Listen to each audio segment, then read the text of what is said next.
तो बच्चों good morning.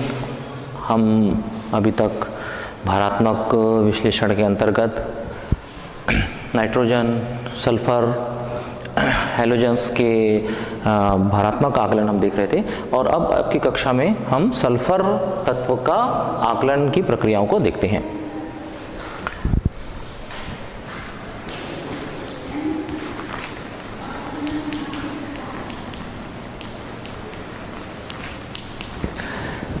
Sulphur का आकलन कार्बनिक यौगिक में कैरियस विधि के द्वारा किया जाता है।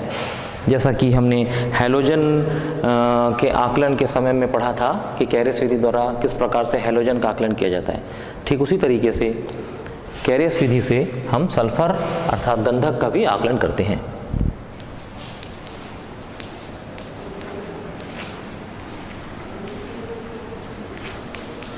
कैरियस विधि में सल्फर का आकलन करते समय हम कैरियस ट्यूब में सिर्फ सांद्र HNO3 यानी नाइट्रिक अम्ल मिलाते हैं। इसमें हम सिल्वर नाइट्रेट नहीं मिलाते।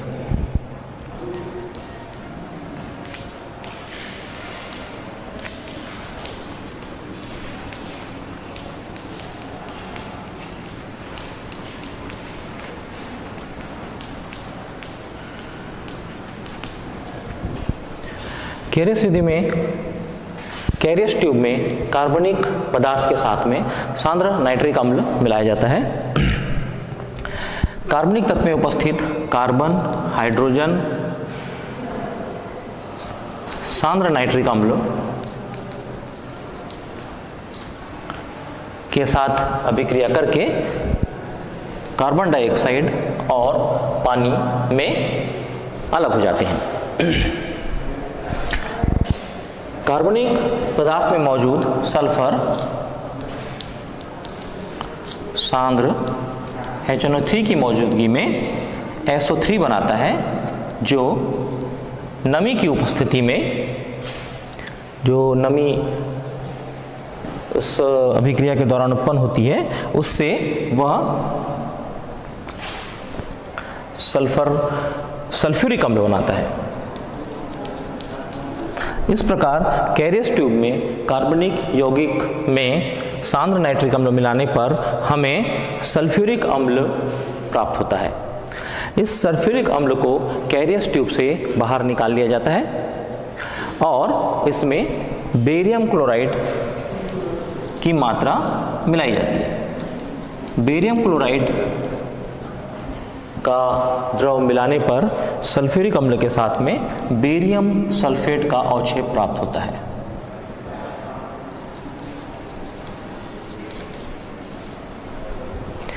बेरियम सल्फेट का अवक्षेप हमें कैरियस ट्यूब में से बाहर सल्फ्यूरिक अम्ल को जब हम बेरियम क्लोराइड के साथ अभिकृत कराते हैं तो बेरियम सल्फेट प्राप्त होता है। इस बेरियम सल्फेट के अवक्षेप को बाहर निकाल लिया जाता है, इसको छान लिया जाता है, इसे सुखाकर और शुद्ध करने के पश्चात इसे तौल लिया जाता है। इस प्रक्रिया के बाद हम आवश्यक गणना करके सल्फर की प्रतिशत मात्रा ज्ञात कर लेते हैं। सल्फर की आकलन करने की एक विधि और है जिसे हम मैसेंजर विधि कहते हैं। दोनों ही विधियों में अंत में बेरियम सल्फेट अवक्षेप के रूप में प्राप्त होता है और उसके पश्चात गणना की जाती है। इसलिए हम पहले मैसेंजर विधि देख लेते हैं और इसके पश्चात उसकी गणना की प्रक्रिया को देखेंगे।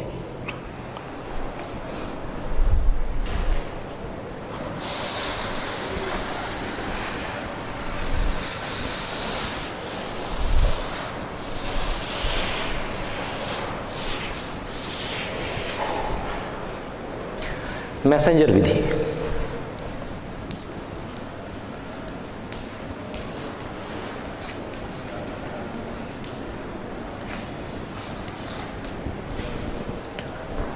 मैसेंजर विधि में हम सल्फर युक्त कार्बनिक पदार्थ में क्षारीय KMnO4 मिलाते हैं।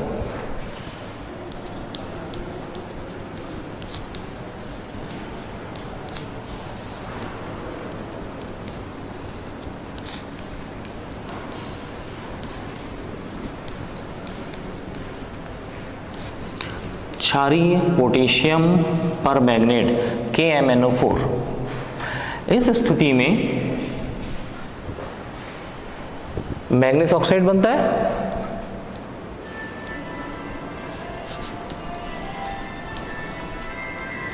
और शेष मात्रा में KMnO4 बचा रहता है।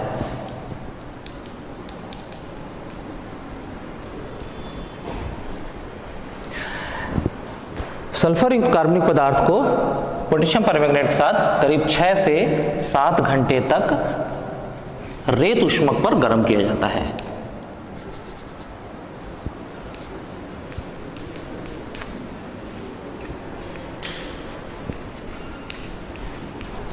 रेत ऊष्मक पर गर्म करते हैं जिससे मैग्नीज ऑक्साइड MnO2 बनता है और साथ में कुछ मात्रा में बची होती KMnO4 बची हुई होती है। इसे हम सांद्र HCl के साथ में अभिकृत करते हैं। ऐसा करने पर अवक्षेप के रूप में प्राप्त MnO2 और KMnO4 विलय हो जाता है। इसके इस विलयन में हम बेरियम क्लोराइड मिलाते हैं।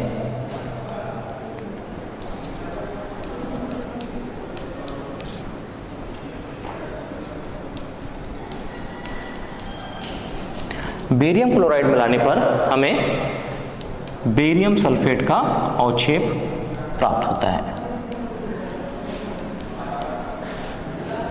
इस प्रकार हम मैसेंजर विधि में भी अंततः बेरियम सल्फेट के रूप में सल्फर को अवक्षेपित कर लेते हैं।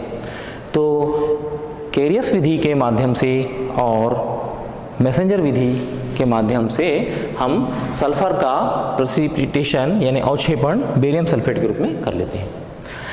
दोनों ही विधियों में बेरियम सल्फेट के रूप में अवक्षेप प्राप्त होता है। हम दोनों में से जो भी विधि इस्तेमाल करें और प्राप्त बेरियम सल्फेट को धोकर, छानकर, सुखाकर हम उसे तौल लेते हैं। इसके पश्चात आवश्यक गणनाएं करके सल्फर की प्रतिशत मात्रा ज्ञात कर ली जाती है। तो हम देखते हैं इसके आगे कि अब हम गणना किस प्रकार से कर सकते हैं।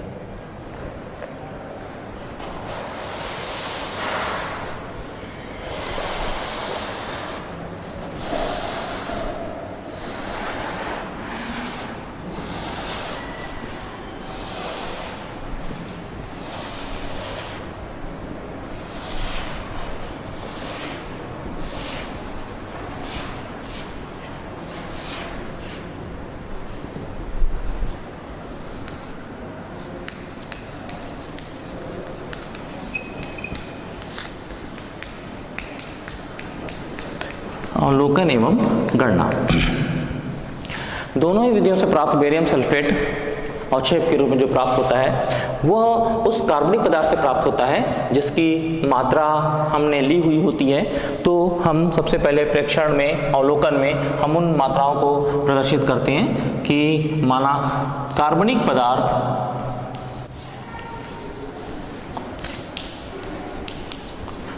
का द्रव्यमान बराबर W ग्राम। हमने माना W ग्राम कार्बनिक पदार्थ लिया।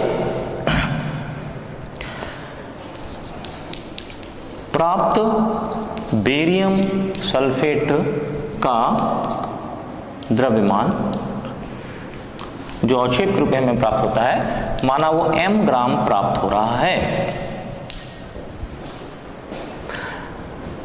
बेरियम सल्फेट का आणविक द्रव्यमान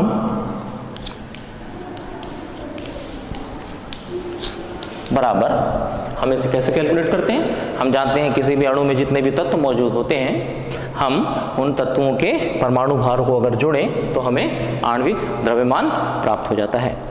तो बेरियम का परमाणु द्रव्यमान 137 प्लस सल्फर का परमाणु द्रव्यमान 32 और ऑक्सीजन 4 परमाणु यहाँ मौजूद है और एक ऑक्सीजन परमाणु का भार 16 होता है, तो 4 ऑक्सीजन परमाणु का भार हो जाएगा 16 चौक 64। इन्हें जोड़ने पर हमें प्राप्त होगा 4 2 6 और 7 13 की 3 हासिल 1 6 और 1 7, 3 10, 3 13 की 3, हासिल है 1, 1 और 1 2।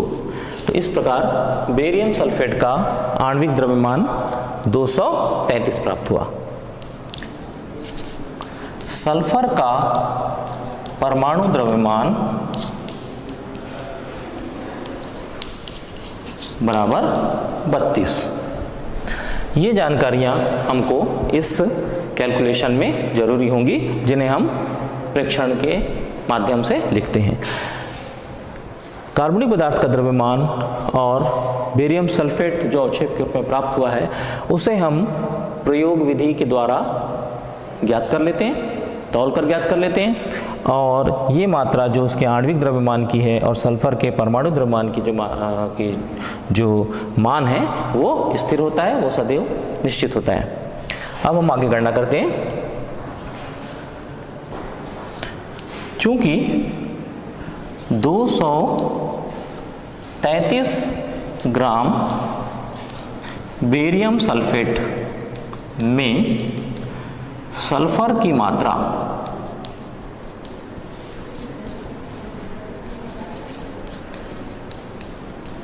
सल्फर का प्रतीक S है, इसलिए हम सल्फर के स्थान पे जहां पर हमने S का प्रयोग किया है वह भी सल्फर को इंगित करता है। 233 ग्राम बेरियम सल्फेट में सल्फर की मात्रा बराबर 32 ग्राम। बेरियम सल्फेट के एक अणु में सल्फर 32 ग्राम होता है, तो 1 ग्राम एक नियम से 1 ग्राम बेरियम सल्फेट में सल्फर की मात्रा कितनी हो जाएगी? 32 ओवर 233, 32 ओवर 233। इसके आगे की हिस्से को हम यहां पे नोट करते हैं।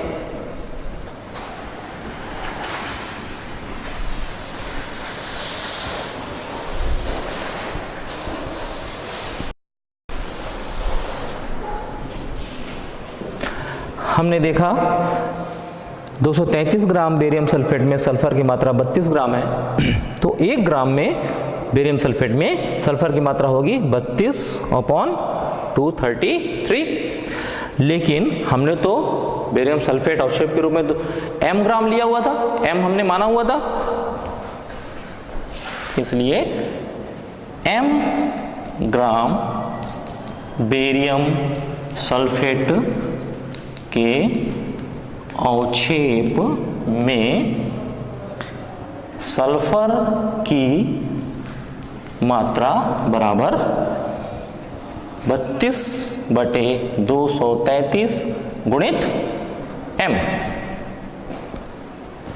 यह मात्रा W ग्राम कार्बनिक पदार्थ में से आई है। जो हमने प्रारंभ में कार्बनिक यौगिक लिया हुआ है वो हमने W ग्राम लिया हुआ था, तो हम इस मात्रा को W ग्राम कार्बनिक यौगिक से प्राप्त सल्फर की मात्रा मान सकते हैं। अतः W ग्राम कार्बनिक पदार्थ में सल्फर की मात्रा बराबर 32/233 इंटू m ग्राम।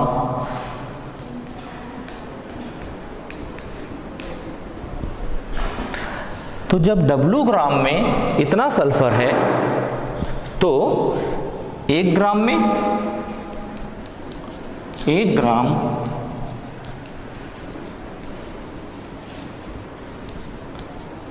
कार्बनिक पदार्थ में सल्फर की मात्रा बराबर 32/233 गुणित m अपॉन W। इसे मिटाता हूं मैं।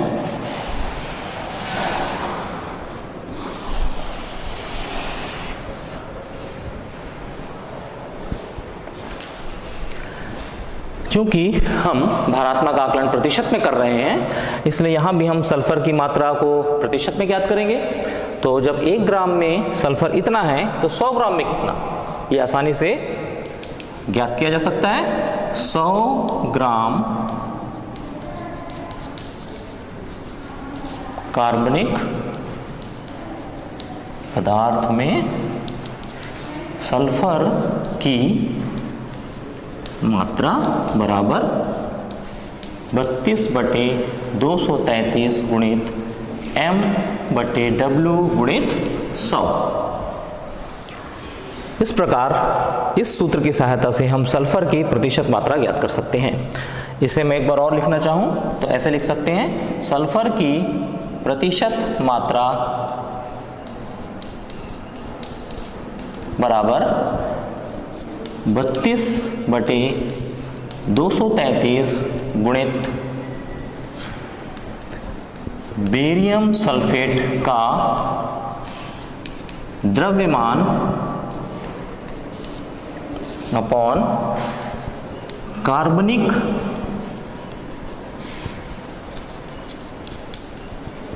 पदार्थ का द्रव्यमान गुणित 100। इस प्रकार ये जो फिगर हमें प्राप्त हुआ है, ये जो सूत्र हमें प्राप्त हुआ है, यह सूत्र सल्फर के प्रतिशत मात्रा को इंगित करता है। तो चाहे इस बेरियम सल्फेट का अवक्षेप कैरियस विधि द्वारा प्राप्त हो या मैसेंजर विधि द्वारा हम प्राप्त करें, हम सल्फर की मात्रा इस बेरियम सल्फेट से इस तरीके से कैलकुलेट कर सकते हैं, गणना हम कर सकते हैं। इस फॉर्मूले का उपयोग हमें इसके आंकिक प्रश्नों को हल करने में मदद मिलेगी, हम इसमें कर सकते हैं। तो चलिए हम एक आंकिक प्रश्न लेते हैं।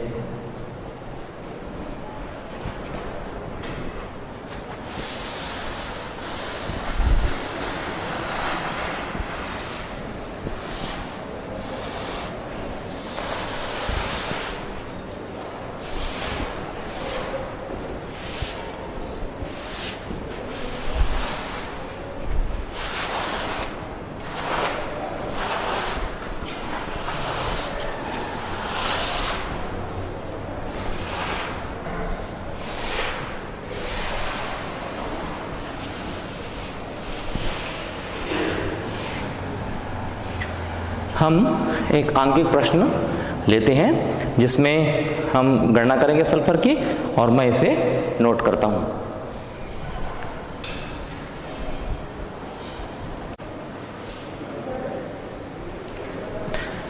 तो आइए बच्चों, हम लोग एक आंकिक प्रश्न को लिखते हैं और उसके पश्चात उसे हल करेंगे।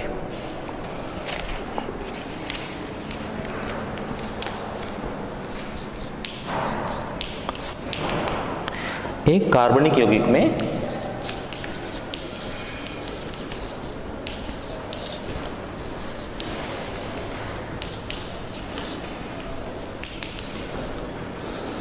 (0.246 ग्राम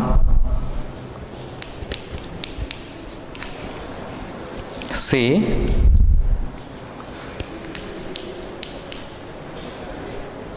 कैरियस विधि द्वारा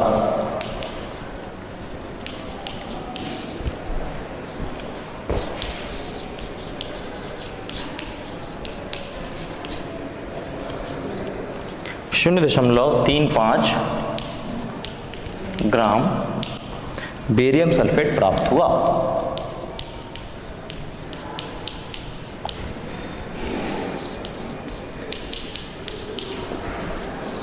यौगिक में सल्फर की प्रतिशत मात्रा ज्ञात करो।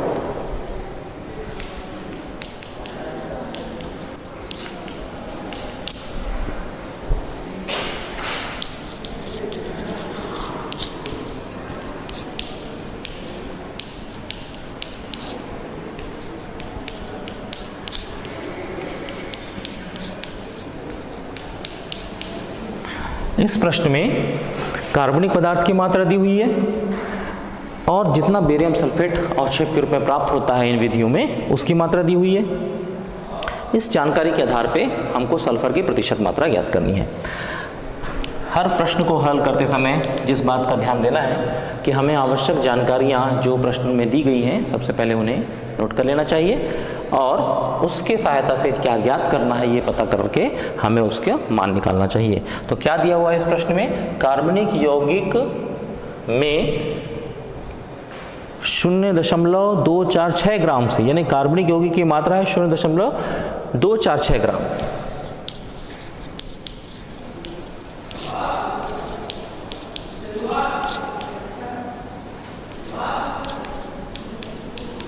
बराबर 0.246 ग्राम, जैसे कि हमने अपने सूत्र में m की तरह W की तरह लिया था, W हमने माना था। जो प्राप्त बेरियम सल्फेट है अवक्षेप के रूप में की मात्रा 0.35 ग्राम।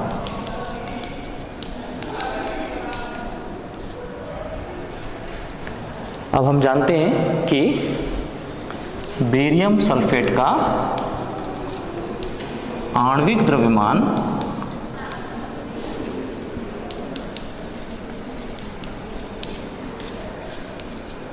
बराबर 233 एवं सल्फर का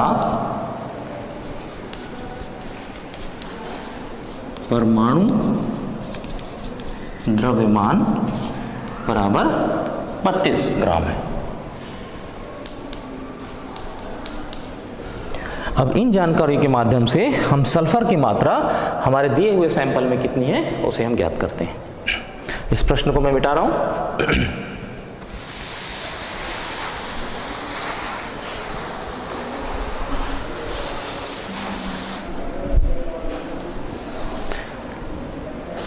चूंकि 233 ग्राम बेरियम सल्फेट में सल्फर की मात्रा होती है 32 ग्राम। 233 ग्राम बेरियम सल्फेट में 32 ग्राम सल्फर मौजूद होता है। तो हमें बेरियम सल्फेट कितना प्राप्त हुआ है प्रयोग द्वारा प्राप्त बेरियम सल्फेट की मात्रा है 0.35 ग्राम। तो हम 0.35 ग्राम बेरियम सल्फेट में सल्फर की मात्रा हो जाएगी 32/233 गुणित 0.35। अब ये मात्रा हमारे कार्बनिक पदार्थ से ही प्राप्त हुई है। तो 0.246 ग्राम कार्बनिक पदार्थ में सल्फर की मात्रा हो जाएगी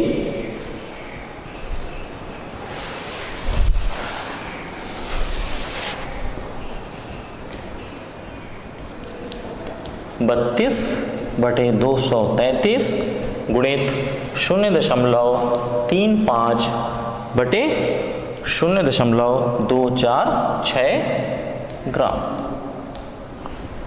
यह मात्रा सल्फर की एग्जैक्ट मात्रा होगी, परंतु हम उसका प्रतिशत मात्रा अगर ज्ञात करना चाहें तो यही मात्रा हमें 100 में से ज्ञात करनी होगी। अतः हम एक स्टेप और आगे जोड़ेंगे।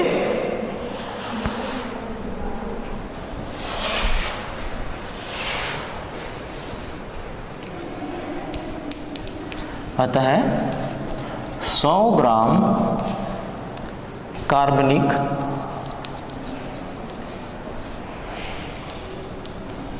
पदार्थ में उपस्थित सल्फर की मात्रा बराबर 32/233 गुणित 0.35 35/0.246 गुणित 100। अब इस पूरे गणितीय व्यंजक को अगर हम हल करें तो हमें ये वैल्यू 19.54% प्राप्त होती है।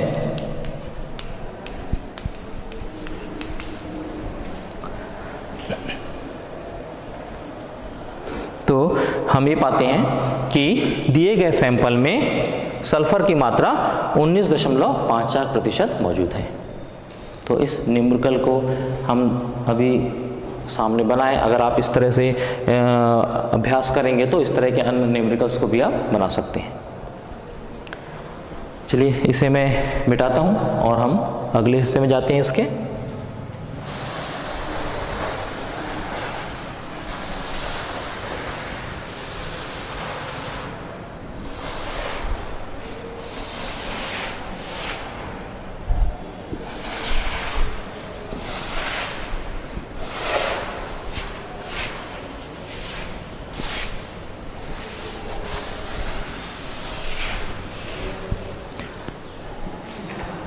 बच्चों, हमने जब इसकी शोधन की प्रक्रिया हम देख रहे थे, कार्बनिक यौगिकों के शोधन की प्रक्रियाओं के उपरांत इनके शुद्धता का परीक्षण करने के लिए, कंफर्मेशन करने के लिए कि हाँ वास्तव में हमारा जो कार्बनिक यौगिक जिसमें हम शुद्धिकरण की प्रक्रिया आसवन के द्वारा, क्रिस्टलन के द्वारा हम देख रहे थे, वो शुद्ध हुआ है कि नहीं, इसके लिए हमने उसकी कैरेक्टरिस्टिक प्रॉपर्टी जैसे कि बॉइलिंग पॉइंट यानी क्वथनांक, मेल्टिंग पॉइंट यानी गलनांक, इसको चेक करने की जरूरत बताई थी।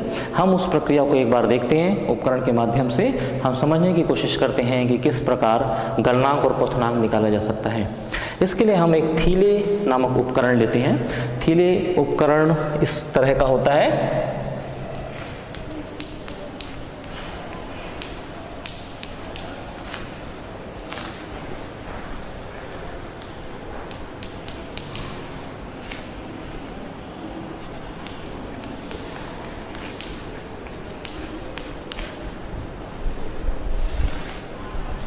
थीले उपकरण में एक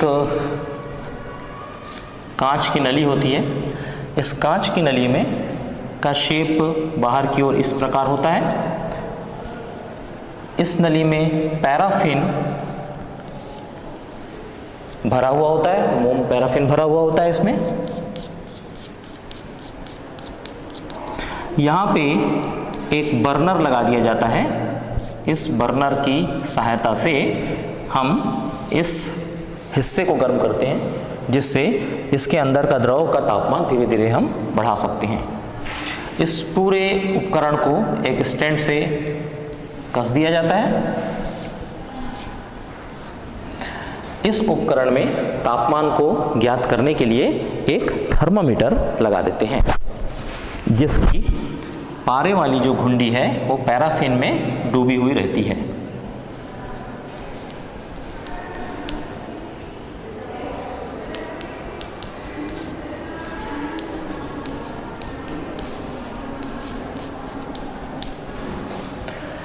इस थर्मामीटर से जुड़ी हुई एक ज्वलन नली इसके अंदर जोड़ दी जाती है।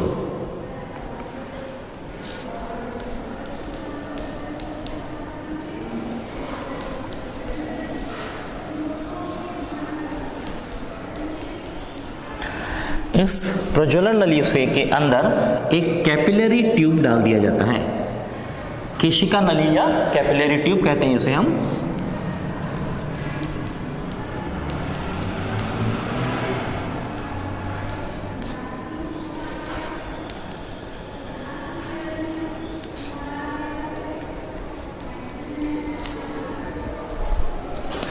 इस प्रज्वलन नली में हम कार्बनिक पदार्थ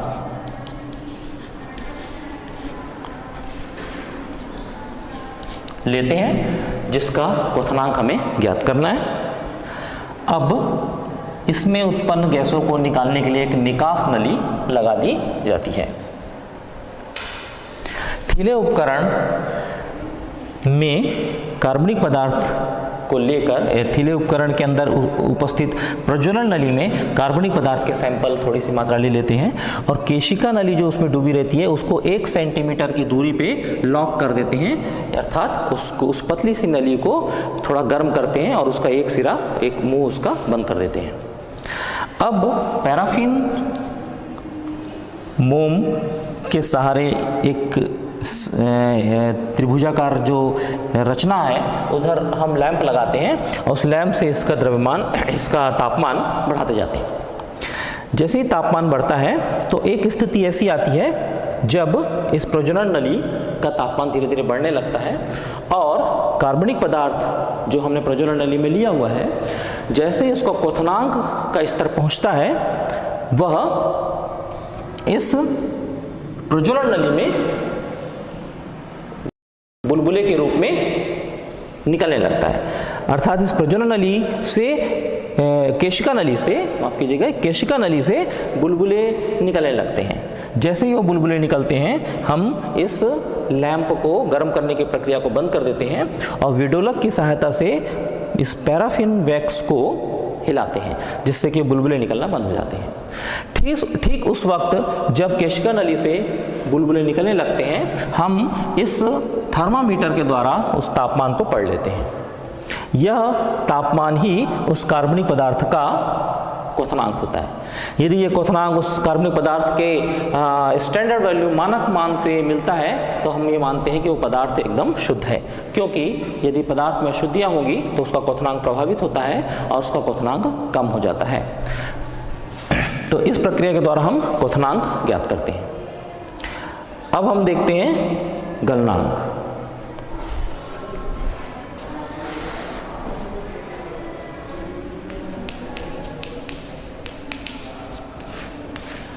बच्चों, गलनांक ज्ञात करने के लिए भी हम थीले उपकरण का ही सहारा लेते हैं और ये हमारा जो उपकरण है ये वो इसी प्रकार होता है। यहाँ पर हम केशिका नली, थोड़ा सा यहाँ पे हम अंतर है कि इस थर्मामीटर से जुड़ी हुई केशिका नली लेते हैं और एक प्रज्वलन नली लेते हैं और इसमें एक केशिका नली भी ठीक उसी प्रकार ली जाती है। इसमें कार्बनिक पदार्थ इस केशिका नली में भर दिया जाता है।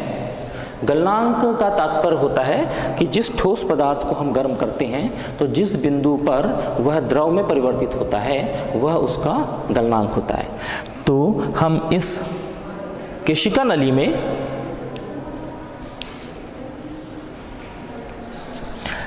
नली में कार्बनिक पदार्थ को लिए हैं और इस वैक्स पैराफिन से भरे हुए इस ट्यूब का तापमान बढ़ाते जाते हैं और केशिका नली में उपस्थित कार्बनिक पदार्थ जैसे ही मेल्ट होता है, पिघलता है, वह द्रव बन जाता है। ठीक उस वक्त जब पूरा ठोस द्रव में परिवर्तित हो जाता है हम थर्मामीटर के माध्यम से तापमान को नोट कर लेते हैं और थीले उपकरण की इस प्रक्रिया के द्वारा ही हम गलनांक को ज्ञात कर लेते हैं। गलनांक और क्वथनांक किसी भी कार्बनिक यौगिक के कैरेक्टरिस्टिक प्रॉपर्टी होते हैं। यदि ये शुद्धता, ये बिल्कुल सही सटीक मान देते हैं तो हम ये मानते हैं कि दिया गया कार्बनिक पदार्थ शुद्ध है। तो बच्चों, आज हम लोगों ने भारात्मक आकलन के तहत जलडाल प्रोसेस भी देखा और कैरियस विधि के द्वारा सल्फर और मैसेंजर विधि के द्वारा भी सल्फर का आकलन करना देखा। इसके अलावा कार्बनिक पदार्थ को शुद्धतापूर्वक, शुद्धता के कन्फर्मेशन के लिए, पुष्टि के लिए हम शीले उपकरण के द्वारा क्वथनांक और गलनांक ज्ञात करने के तरीके को हमने देखा। हम अगली कक्षाओं में इसके अणुभार को ज्ञात करने संबंधी बातें करेंगे। धन्यवाद।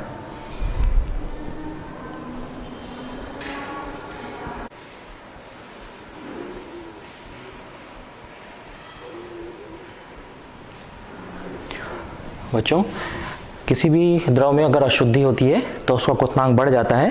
त्रुटिवश हमने इसे क्वथनांक के कम होना बता दिया था।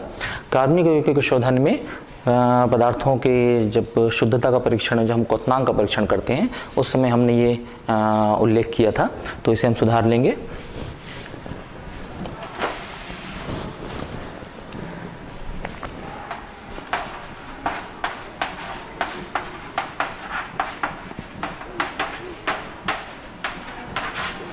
किसी द्रव में अशुद्धि होने पर उसका इसे द्रव की जगह में पदार्थ लिख देता हूँ। किसी पदार्थ में अशुद्धि होने पर उसका क्वथनांक बढ़ जाता है। हमने इसे त्रुटिवश कम होना बता दिया था, इसे सुधार लेंगे।